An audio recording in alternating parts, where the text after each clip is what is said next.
ဒီနေ့ကျွန်တော်က Drawfish account ဖွင့်နည်းလေးကိုမျှဝေပေးချင်ပါတယ်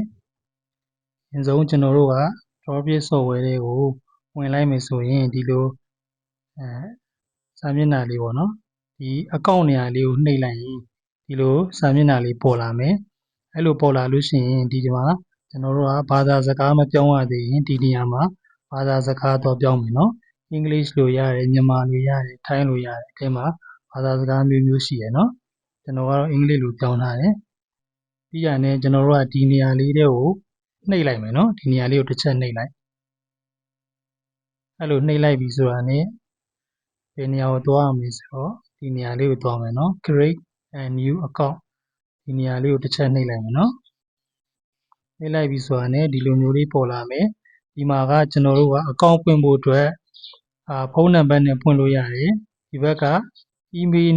နဲ့လည်းဖွင့်လို့ရတယ်ပေါ့နော်။ဖုန်းနံပါတ်နဲ့ဖွင့်မယ်ဆိုရင်ကျွန်တော်ကိုယ့်ရဲ့နာမည်ရယ်ဒီကထိုင်းဖုန်းနံပါတ်ရယ်နော်ထိုင်းနိုင်ငံရဲ့ဖုန်းနံပါတ်ရယ်ထည့်ပြီးတော့ဖွင့်ရမယ်။ email နဲ့ဆိုရင်တော့ကိုယ့်ရဲ့နာမည်ရယ်ကိုယ့်ရဲ့ email လိပ်စာရယ်ထည့်ပြီးဖွင့်ရမယ်။ကျွန်တော်ကဒီနေ့ email နဲ့ဖွင့်ပြမယ်နော်။ email နဲ့ဖွင့်မယ်ဆိုရင်အရင်ဆုံးကျွန်တော်တို့ကနိုင်ငံကိုရွေးရမယ်။ကျွန်တော်တို့ကမြန်မာနိုင်ငံမြန်မာလန်လေးကိုရွေးလိုက်မယ်နော်။လို့ပြီးရတဲ့ကျွန်တော်တို့ကဒီမှာကိုယ့်ရဲ့နာမည်ကိုဖြည့်ရမယ်။ကိုယ့်ရဲ့နာမည်ရိုက်လိုက်မယ်နော်။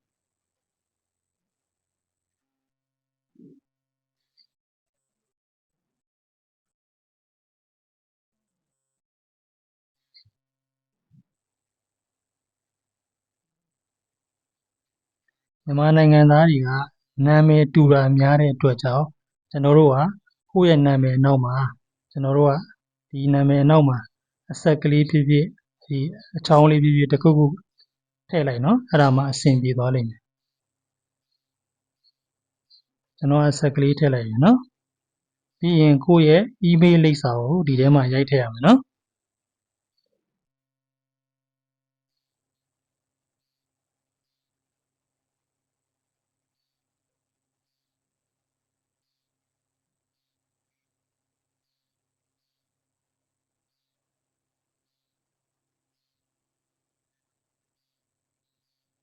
ကျွန်တော် email လိပ်စာကိုထည့်လိုက်ပြီ email လိပ်စာထည့်ပြီးသွားရင်ကျွန်တော်တို့ကဒီအောက်အဆင့်ဒီ get OTP code ကကျွန်တော်တို့ကကုမ္ပဏီကနေပို့ပေးမှာเนาะဒီနေရာလေးကိုနှိပ်လိုက်လို့ရှိရင်လျှို့ဝှက်ကဏ္ဍ6လုံးကိုကျွန်တော်တို့ရဲ့ email လိပ်စာတွေကိုပို့ပေးလိမ့်မယ်တကယ်လို့ကိုကဖုန်းနံပါတ်နဲ့ဖွင့်ထားမယ်ဆိုရင်ဖုန်းနံပါတ်ဖုန်းရဲ့ message box တွေကိုပို့ပေးလိမ့်မယ်เนาะအခုတော့ဒီဟာနှိပ်လိုက်ရင်ကျွန်တော်က email တွေကိုရောက်လာလိမ့်မယ်เนาะကျွန်တော်ဒီဘောကအဲ့ဒါမနှိပ်ခင်ကျွန်တော်ကအရင်ဆုံးဒီမှာကျွန်တော်တို့ရဲ့ဒီမိတ်ဆက်ကုတ်ပေါ့နော်ဒါကျွန်တော်ရဲ့ကုတ်နံပါတ်လေးကိုဒီမှာအရင်ထည့်လိုက်မယ်နော်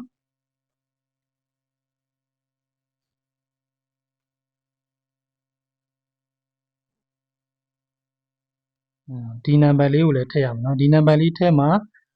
ကျွန်တော်နဲ့ကိုတို့မတို့နဲ့ချိတ်ဆက်ပြီးတော့တစ်ဖွဲ့တည်းဖြစ်သွားမှာပေါ့နော်ဒါကျွန်တော်ရဲ့ကိုယ်ပိုင် link ပေါ့နော်ကိုယ်ပိုင် link ကိုမိတ်ဆက်ကုတ်ပေါ့ဒီ topic ကိုချိတ်ဆက်ပေးတဲ့ကုတ်ပေါ့နော်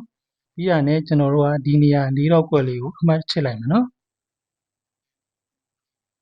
ဆက်နှိပ်ပြီးရတဲ့ကျွန်တော်ဒီလိုစာမျက်နှာလေးပေါ်လာမယ်အဲ့လိုပေါ်လာရင်အောက်ကိုဆွဲချလိုက်နော်ဟိုးအဆုံးထိသွားလိုက်နော်စာရီကုန်တော့အဲ့လိုဆွဲချပြီးသွားရင်ဒီမှာဒီစာတန်းလေးကိုနှိပ်လိုက်နော်ဒါဆိုရင်ခုနစာမျက်နှာလေးကိုပြန်ရောက်လာမယ်အားလုံးဖြည့်ပြီးပြီဆိုရင်ကျွန်တော်တို့ကဒီကုမ္ပဏီကိုလျှို့ဝှက်ကဏ္ဍ6လုံးတောင်းလိုက်မယ်နော်အဲ့6လုံးထည့်လိုက်တာ ਨੇ ဒီကိုယ့်ရဲ့အကောင့်ကဖွင့်သွားမှာပေါ့နော်ဒါဆိုကျွန်တော်နှိပ်လိုက်မယ်နော်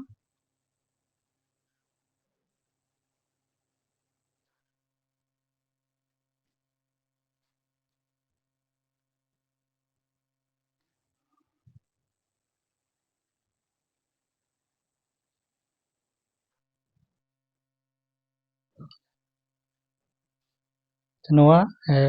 ဒီမှာ email လိပ်စာတွေကိုဝင်လာပြီပေါ့နော်ကျွန်တော်က email ကိုသွားကြည့်လိုက်မယ်နော်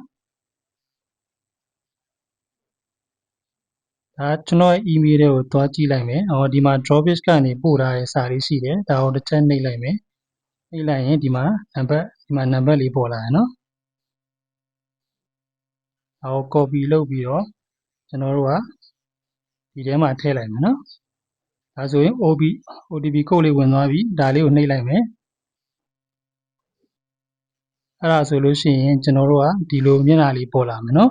ဒါကကျွန်တော်နဲ့အကိုတို့မတို့နဲ့ချိတ်ဆက်သွားပြီဆိုတော့ပြတာပေါ့နော်ခုန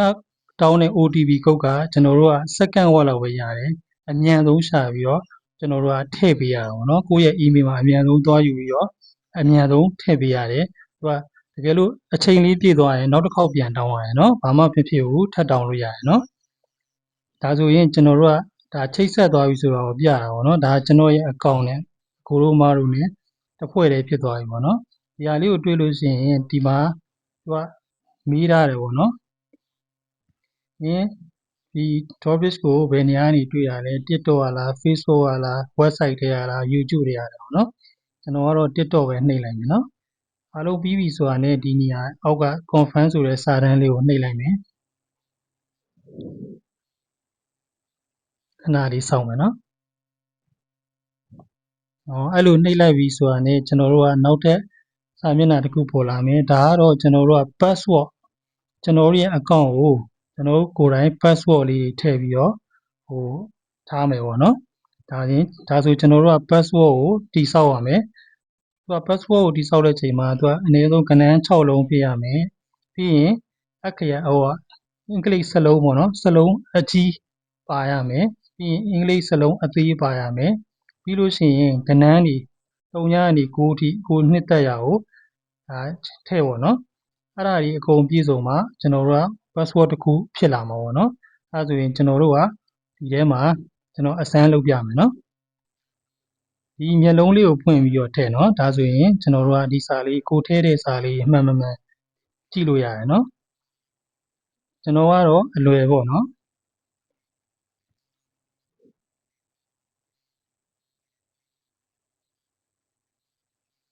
သူကစလုံးအကြီးပါရမယ်စလုံးအသေးလေးတွေပါရမယ်ပြီးရင်ကဏ္ဍလေးပါမှာပေါ့နော်ဒါဆိုလို့ရှိရင်တစ်ခုပြီးပါတယ်ဒီအောက်မှာလည်းနှလုံးလေးဖွင့်လိုက်နော်ဒီအောက်မှာလည်းအဲ့လိုမျိုးစင်တူပေါ့နော်ဒီ password ကိုပဲထပ်ပြီးတော့ရိုက်ရမယ်နော်နှစ်ခါရိုက်ရမယ်ဒ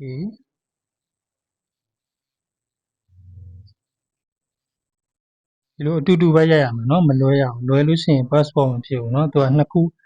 တိုက်ပြီးတော့ထည့်ရမယ်ပြီးရတယ်ကျွန်တော်တို့ကဒီမှာအမှတ်တွေအကုန်လုံးအယောင်ပြောင်းသွားပြီเนาะဒါဆိုလို့ရှိရင်ဒါ password ပြည့်စုံသွားပြီအဲ့ဒါဆိုရင်ကျွန်တော်တို့ကဒီအောက်က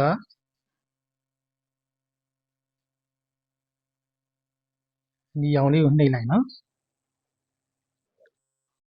ခဏဆောင်မယ်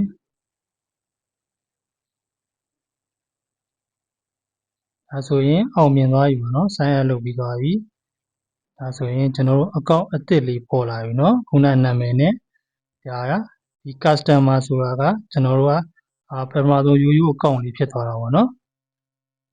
ဒီလိုစာမျက်နှာလေးပေါ်လာမယ်เนาะဒါ account လေးပေါ့နော်ကိုယ့်ရဲ့ account အသစ်လေး Drawbridge မှာ account စဖွင့်လိုက်ပြီ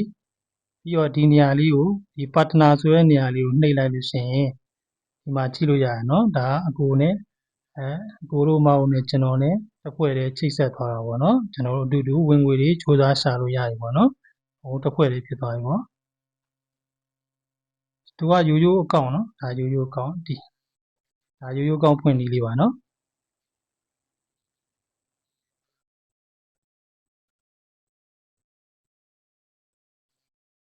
ကျွန်တော်တို့ကဒီအကောင့်တွေကိုပြန်ဝင်မယ်ဆိုလို့ရှိရင်ခုနကျွန်တော်တို့က email နဲ့ဖွင့်ထားတဲ့အတွက် email လိပ်စာခုန email ကိုရိုက်ထည့်မယ်ပြီးရင်ခုန password ပေါ့နော်ကျွန်တော်လုပ်ထားတဲ့ password လေးကိုထည့်လိုက်မှာနော်ကိုတို့မတို့ကတော့ကိုနှစ်သက်ရ password ကိုစိတ်ကြိုက်ဖန်တီးပြီးတော့ထားလို့ရပါတယ်အားလုံးပဲအဆင်ပြေကြပါစေ